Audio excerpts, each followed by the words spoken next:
2023 সালের ODI world কাপে পুরোপুরি ব্যর্থ হওয়ার পরেও 2024 সালের টি-20 ওয়ার্ল্ড কাপে জায়গা করে নিলেন তামিম। বলছিলাম তানজিদ হাসান তামিমের কথা। গতকালকে আমেরিকায় অনুষ্ঠিতব্য টি-20 ওয়ার্ল্ড কাপের বাংলাদেশের স্কোয়াড ঘোষণা করা হয়েছে। আমরা কিছু খুদে ভক্তদের কাছে শুনবো বাংলাদেশের স্কোয়াড নিয়ে তাদের প্রতিক্রিয়া। সাইফুদ্দিনকে দলে নেওয়া উচিত ছিল, মিরাজকে কেন দল থেকে বাদ দিল কিছু বুঝি না আমি। লিটনকে বাদ দেওয়া হোক। বাংলাদেশের প্লেয়ার হচ্ছে তামিম, তামিমকে দলে চাই।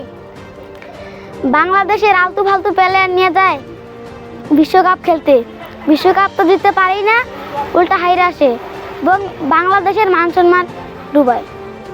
নাইম শেখকে দলে চাই, লিটন দাস আর সমু সরকার, এই দুজনকে দলে কেন নাই? এই দুজন তো ভুয়া, এই দুজন শুধু সরকার টাকা দিয়ে ভ্রমণ করতে যায়। এই দুজনের খেলা তো পারেই না। এই দুজন শুধু ফালতু ফালতু গিয়ে সরকারের টাকা নষ্ট করে আর বাংলাদেশে মান সম্মান ডুবায়।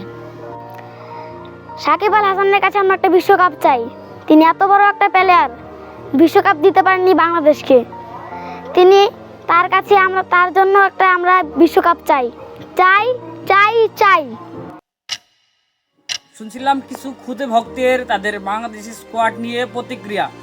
শুধু তাদের না, বাংলাদেশের অসংখ্য এরকম বাংলাদেশের যারা এরকম মতামত দেয়, লিটন দাসকে দল থেকে বাদ দেওয়া হোক, সৌম্য সরকারকে দলে কেন নেওয়া হলো, মিরাজকে কেন নেওয়া হলো না, বা সাইফুদ্দিনকেই কেন বাদ দেওয়া হলো।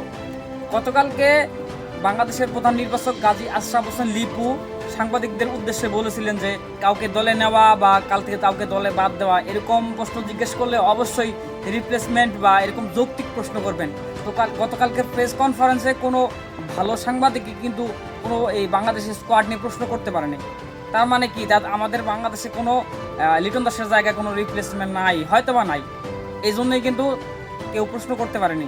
সবচেয়ে বড় প্রশ্ন হচ্ছে যে এই প্লেয়ারদের বাদ দিয়ে বা এই প্লেয়ারদের রিপ্লেসমেন্ট হিসাবে আপনি কাকে দলে নেবেন, এই ক্ষেত্রে কিন্তু আপনি কোনো উত্তর দিতে পারবেন না, কারণ আমাদের রিপ্লেসমেন্ট নেই।